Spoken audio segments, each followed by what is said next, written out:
China has now entered the Caribbean crisis, and this changes everything.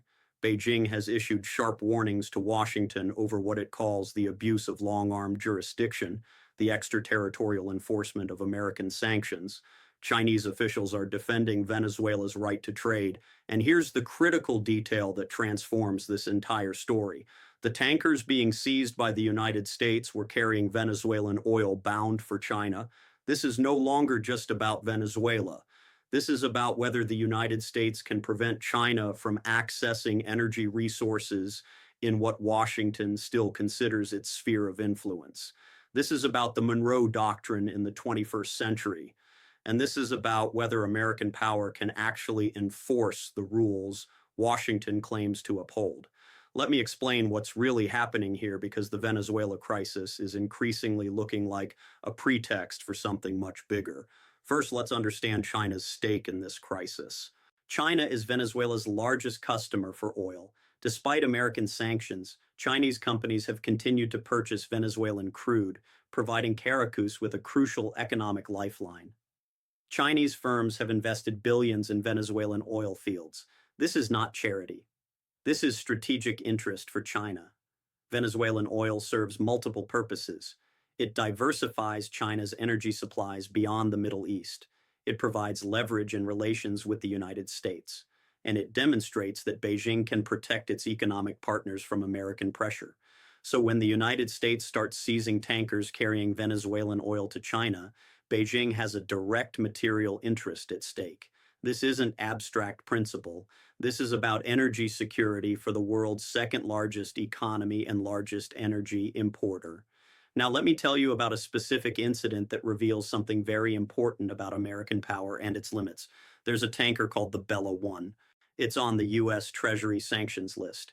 The Coast Guard has been pursuing it, and according to Reuters sources, the vessel has refused to allow boarding. Here's what's significant.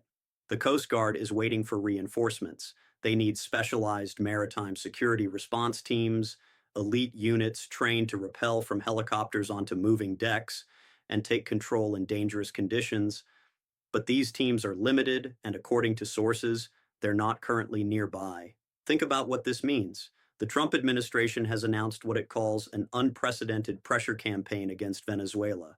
Officials describe it as a blockade, a quarantine of sanctioned vessels. But when confronted with a single defiant tanker, the agency tasked with enforcement doesn't have the immediate resources to board it. This is the gap between rhetorical commitment and operational capacity. The United States can announce blockades, but can it actually enforce them when challenged? Let me be clear about what the Bella 1 standoff reveals. The United States Coast Guard is stretched thin. There are large military forces in the region, significant troop levels, major naval assets, but those forces cannot substitute for Coast Guard boarding teams. Military personnel are not trained for law enforcement operations at sea. This matters enormously. If the United States cannot quickly enforce its declared blockade, if a single tanker can resist for days waiting for specialized teams to arrive, what message does that send?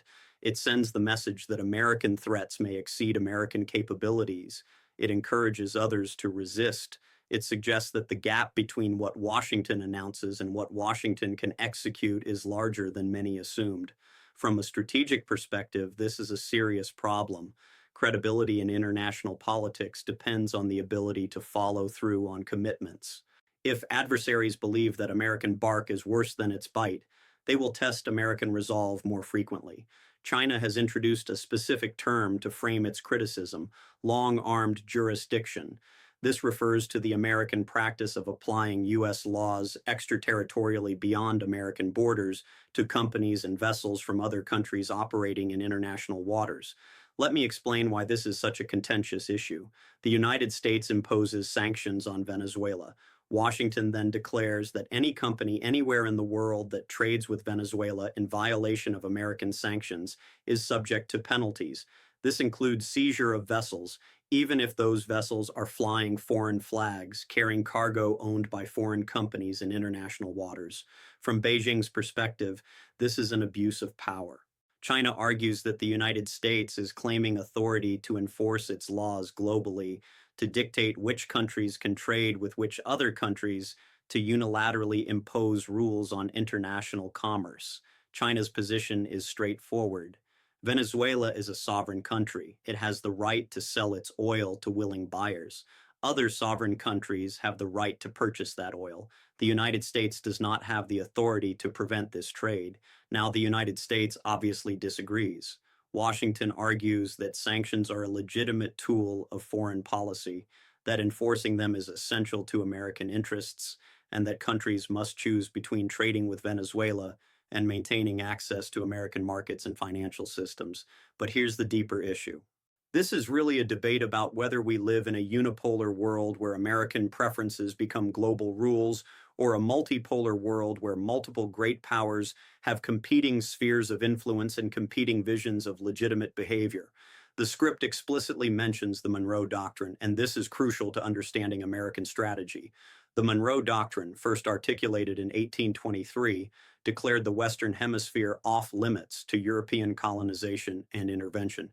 For nearly 2 centuries, this has been a cornerstone of American foreign policy.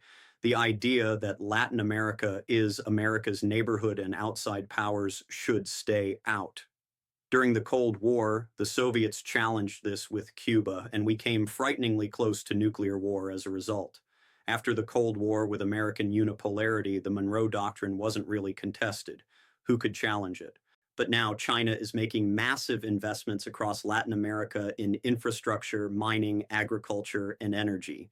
Russia is providing political and military support to Venezuela. Iran has technical cooperation with Caracas. The Monroe Doctrine is being challenged in ways we haven't seen in decades, and some analysts, I think correctly, interpret the tanker interdictions not primarily as Venezuela sanctions enforcement, but as a signal to Beijing. The United States still considers this hemisphere off limits to Chinese influence, and Washington will use its military and economic power to enforce that position. If this interpretation is correct, then Venezuela is almost incidental. The real target is China. The real message is you cannot expand your influence into our sphere.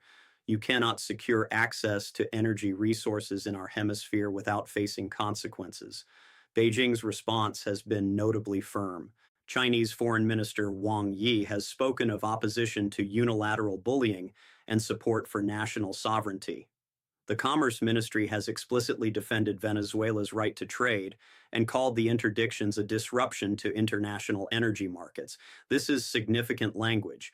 China is not just complaining diplomatically, it's signaling that it views this as a strategic issue, not merely a commercial inconvenience. Now, the question is, what can China actually do about it? China does not have the naval power projection capability in the Caribbean that the United States has. Chinese warships cannot realistically escort tankers from Venezuela to China. The geography simply doesn't favor Chinese military intervention in the Western Hemisphere. But China has other tools: economic retaliation against American companies, diplomatic coalition building against what it frames as American unilateralism, accelerated development of alternative payment systems that bypass the dollar, support for Venezuela through loans, investments, and purchases that keep the Maduro government afloat. The strategic question is whether China is willing to escalate to turn this from a diplomatic dispute into a genuine confrontation. And Beijing's language suggests that, yes, China views this as important enough to push back hard. Here's what's fascinating and potentially dangerous. Even as tensions escalate over Venezuela, the United States and China are cooperating on other issues. The Commerce Ministry spokesperson mentioned reaching a basic framework understanding on TikTok through cooperation. At the same time, China is rejecting U.S. chip tariffs and criticizing American trade practices. This compartmentalization of the relationship, cooperating on some issues while confronting on others, is both an opportunity and a risk. The opportunity is that conflicts in one domain don't automatically spill over into others. The United States and China can negotiate on technology while competing over energy access. The risk is that this compartmentalization might break down if tensions over Venezuela escalate. Do TikTok negotiations collapse? If there's a confrontation at sea, do trade talks fail? And if the relationship deteriorates across multiple domains simultaneously, where does that lead? Unlike the Cold War, When the US and Soviet Union were adversaries on virtually everything, the US-China relationship is more complex. There's deep economic interdependence alongside strategic competition. This makes the relationship harder to manage, but also potentially less prone to total rupture. The question is, for how long can you maintain this kind of selective engagement? At what point does confrontation in one critical area like energy access in the Western Hemisphere overwhelm cooperation in other areas? China's Commerce Ministry warned that intercepting oil tankers could disrupt the normal operation of international energy markets and trigger other security risks. This is not hyperbole. It's a realistic assessment of how interconnected global energy markets are. Every time there's uncertainty about major shipping routes or supply flows, energy markets react. Insurance premiums for tankers increase. Shipping companies reconsider routes. Traders build in risk premiums. Prices rise. If the United States is willing to seize tankers in international waters carrying oil from Venezuela to China, what about tankers from Iran, from Russia? What about tankers passing through the South China Sea in disputed waters? The precedent being set here extends far beyond Venezuela. It affects how every country thinks about energy security, about maritime commerce, about the stability of international trade. For China specifically, this raises a fundamental question about vulnerability. If the United States can intercept Chinese energy imports in the Caribbean, can it do the same in the Strait of Malacca, through which most Chinese oil imports pass? Can it do it in the Persian Gulf? Can it do it anywhere that American naval power reaches?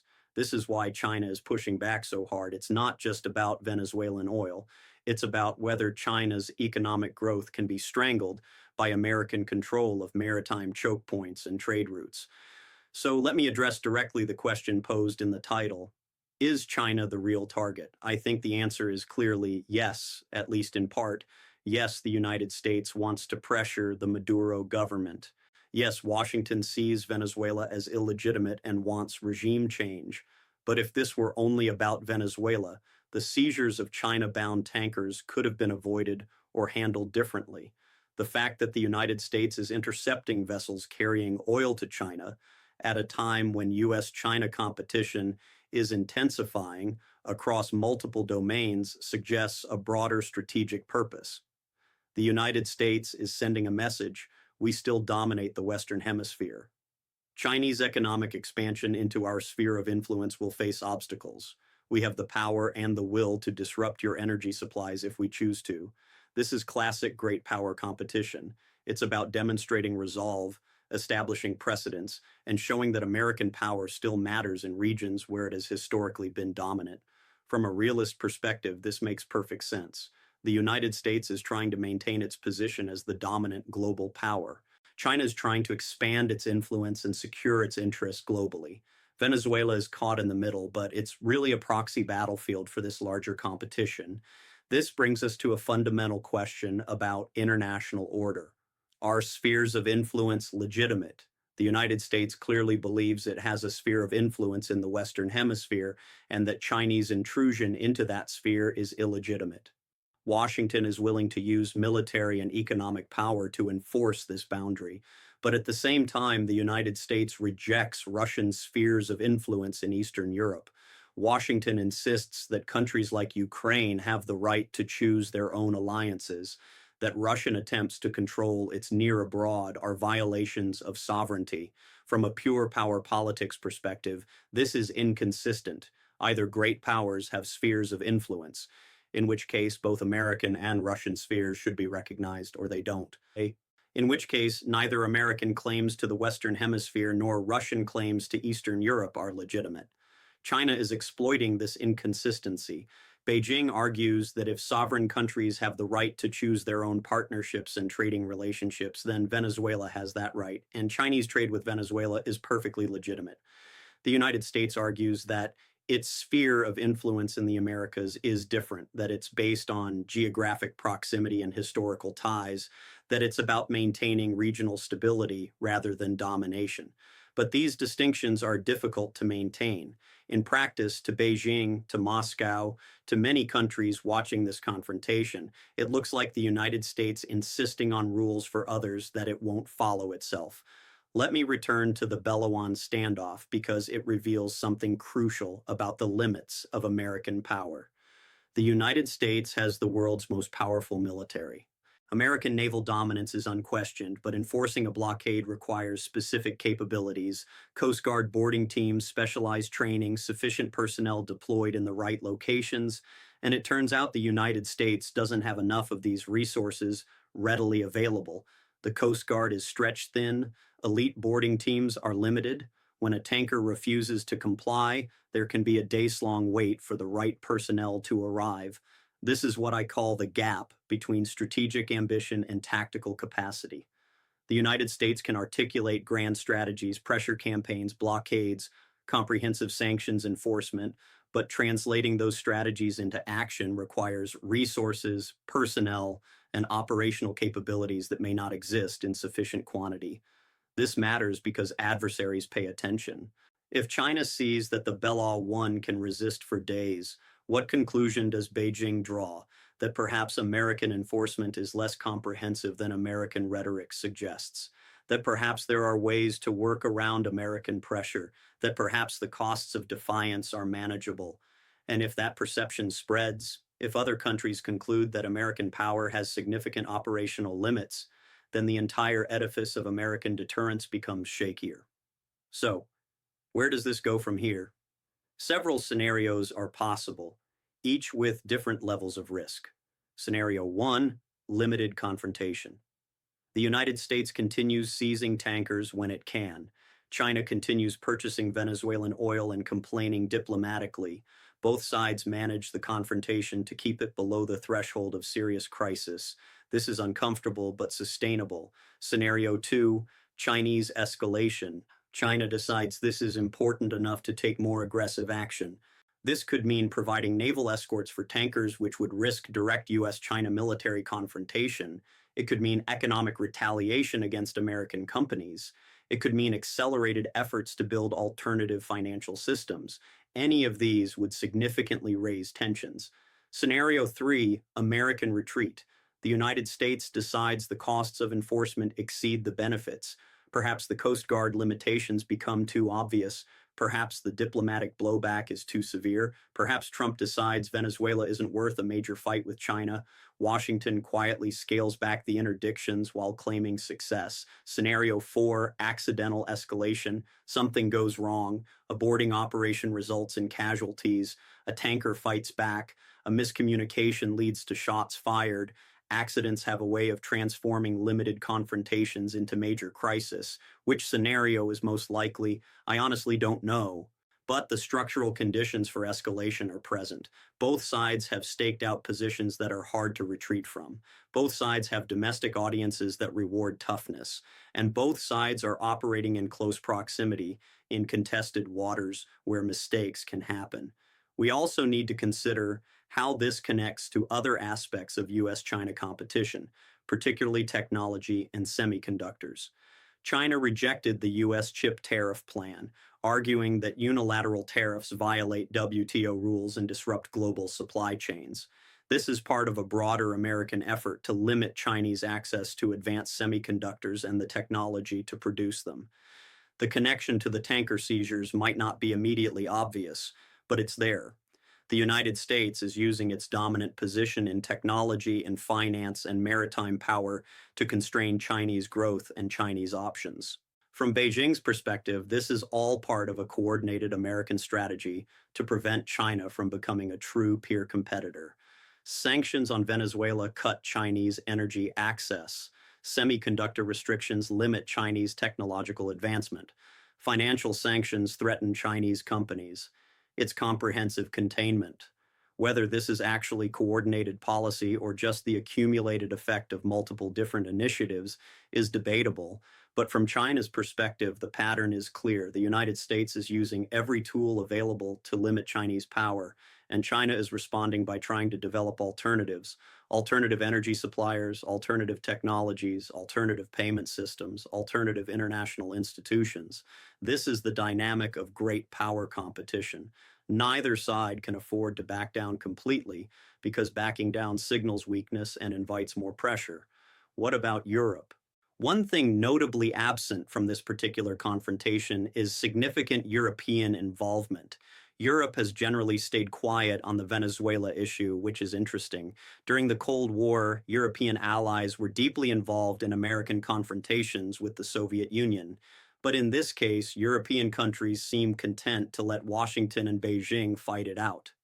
This might reflect several factors.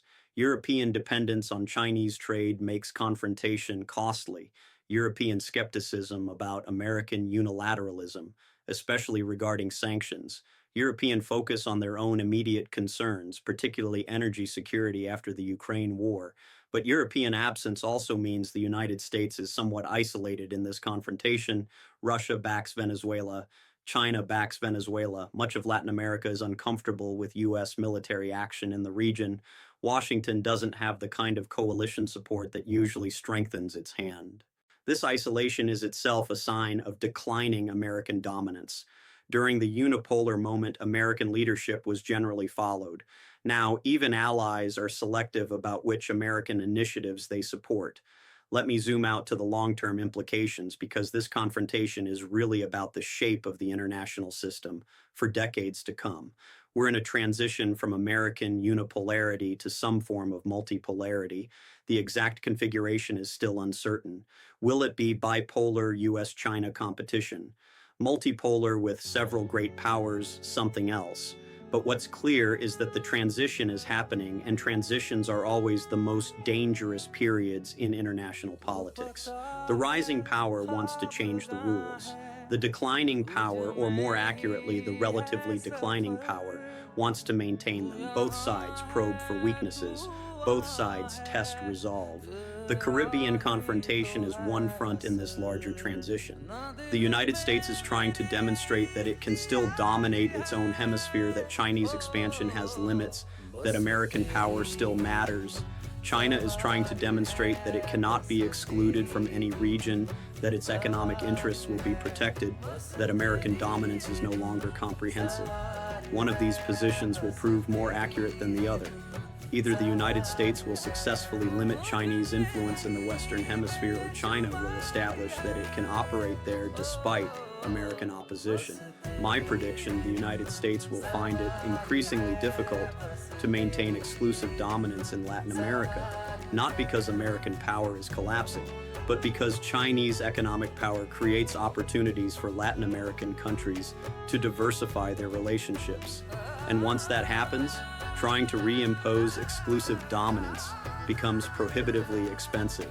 But the United States won't accept this gracefully. We're likely to see repeated confrontations like this one as Washington tries to maintain a sphere of influence that is gradually eroding. Let me come back to the Coast Guard limitations because I think this is more significant than it might initially appear. The United States spends more on defense than the next 10 countries combined. America has unmatched military technology, global reach, and power projection capability. And yet, when it comes to actually boarding and seizing tankers in the Caribbean, in America's own backyard, there aren't enough specialized teams readily available. This tells us something important about the nature of military power. Having overwhelming force doesn't necessarily translate into the ability to execute specific missions effectively. You need the right kind of forces in the right places with the right training. It also tells us something about strategic overextension. The U.S. military is tasked with maintaining presence in Europe, in the Middle East, in the Pacific, and Africa. It's conducting operations against terrorism, against drug trafficking, against sanctions violations. It's deterring Russia, deterring China, deterring Iran, deterring North Korea. At some point, even the world's most powerful military starts to get stretched thin, and adversaries notice these limitations and adapt their strategies accordingly. If China concludes that the United States cannot effectively enforce its announced blockade, Beijing might become bolder in supporting not just Venezuela, but other countries facing American pressure. The perception of American limitations can be as consequential as the limitations themselves. Here's what keeps me up at night about this situation. It's fundamentally unstable, and neither side has a clear path to a stable resolution. The United States cannot accept Chinese dominance or even significant influence in the Western Hemisphere. This is a core American security interest encoded in strategic doctrine for 2 centuries. China cannot accept that its access to energy and resources can be arbitrarily cut off by American naval power. This is a core Chinese security interest essential to continued economic growth and political stability. These two positions are mutually incompatible. They cannot both be true. One side or both must adjust, but adjusting means accepting a loss of position, a diminution of power, a setback to core interests. And states, especially great powers, are very reluctant to do this. So instead, we get escalation. Each side takes actions to demonstrate resolve, to signal that it won't back down, to impose costs on the other.